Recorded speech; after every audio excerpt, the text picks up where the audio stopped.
नमस्कार साथियों।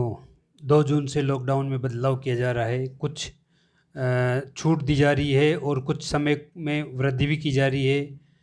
आपको पिछले सप्ताह से ज़्यादा समय लॉकडाउन में बिताना पड़ेगा और कुछ आपके लिए सुविधा भी खोली जा रही है। बहुत सारे जो प्रतिष्ठान है, दुकानें, राशन वगैरह की, उनको खोलने की प्रक्रिया भी शुरू की जा रही है और लॉकडाउन में वृद्धि भी की जा रही है। मतलब लॉकडाउन लगाया भी जा रहा है और खोला भी जा रहा है। तो देखिए गवर्नमेंट ने 2 तारीख से क्या-क्या बदलाव किए हैं, उसके बारे में चर्चा। उससे पहले आप चैनल सब्सक्राइब नहीं किया है तो सब्सक्राइब कर दें, लाइक और शेयर ज़रूर करें और जो चैनल में आपको क्या पसंद आया या कोई कन्फ्यूजन है तो उसके लिए आप कमेंट ज़रूर करें।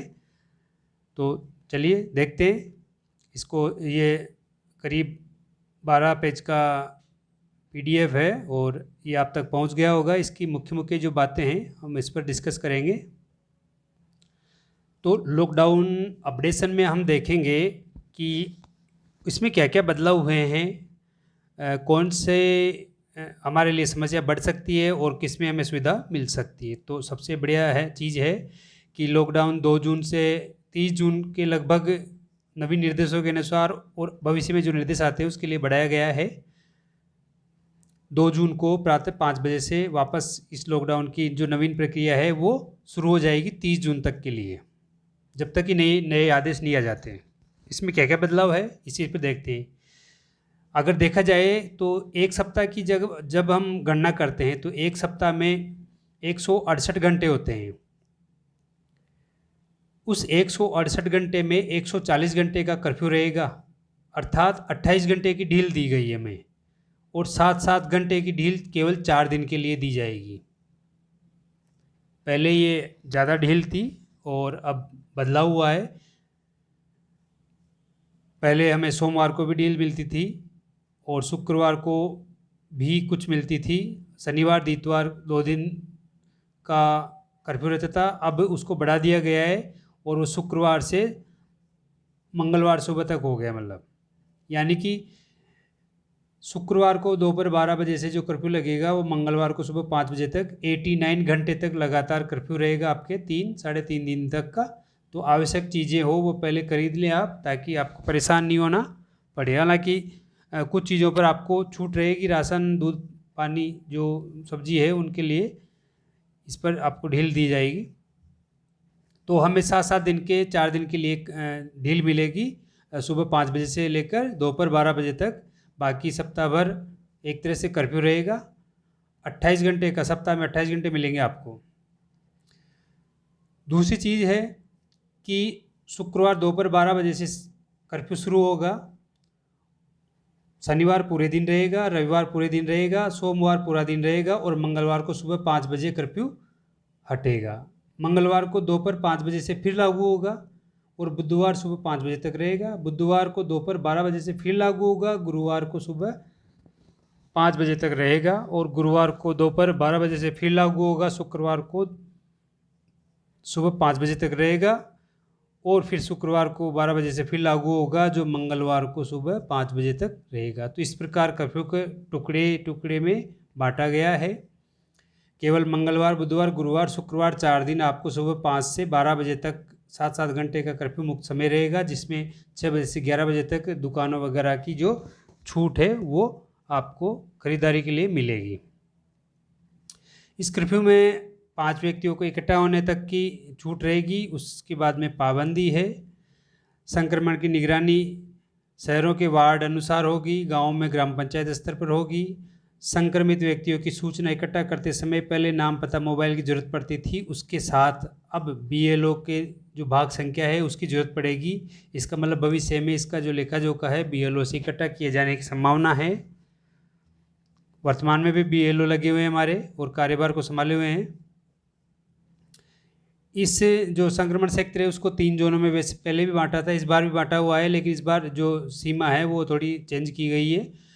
ग्रीन जोन, येलो जोन और रेड जोन। ग्रीन जोन वो होगा जहाँ पर एक जिले में 1 लाख पर 0 संक्रमित रहेंगे या ग्राम पंचायत स्तर पर 0 संक्रमण रहेगा, वो ग्रीन जोन होगा।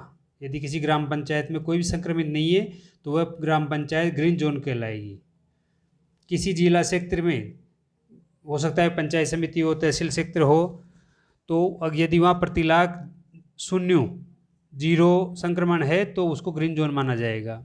येलो जोन में जिला स्तर पर प्रति लाख पर 1 से लेकर 100 तक की संख्या रहेगी, यानी किसी जिले में प्रति लाख पर 1 से 100 के बीच संक्रमण का औसत रहता है तो वो येलो जोन में आएगा, और कोई ग्राम पंचायत में 1 से 5 तक का संक्रमण रहता है तो वह भी येलो जोन में आएगी, और इनसे ज़्यादा होने पर रेड जोन हो जाएगा। यानी कि किसी ज़िले में प्रति लाख 100 से अधिक संक्रमण होता है औसत, और किसी ग्राम पंचायत में, एक ग्राम पंचायत में 5 से ज़्यादा संक्रमित है तो वो रेड जोन में मानी जाएगी।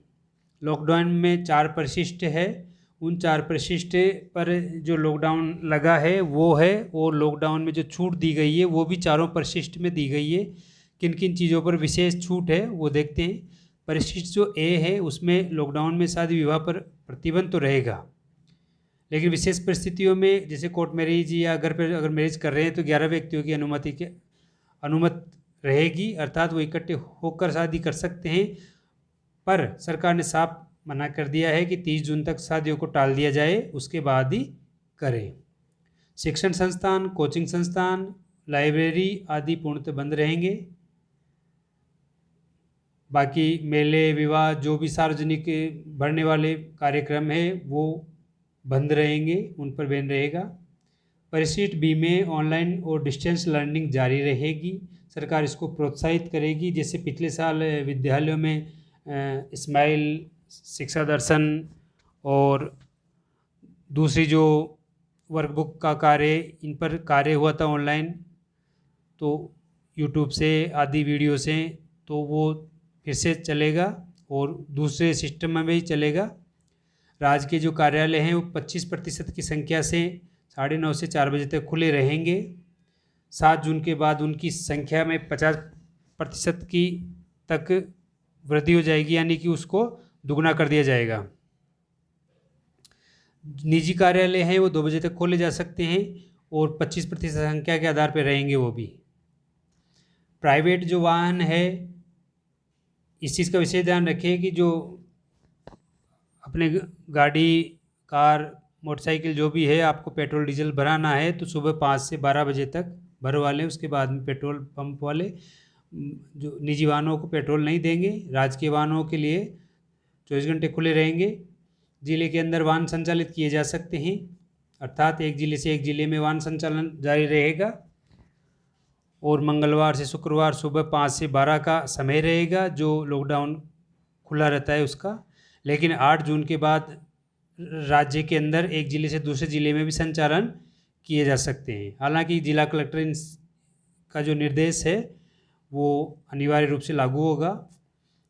इसके साथ ही 11 जून से रोडवेज और निजी बसें संचालित की जा सकती है। इसके अलग से निर्देश भी जारी हो सकते हैं।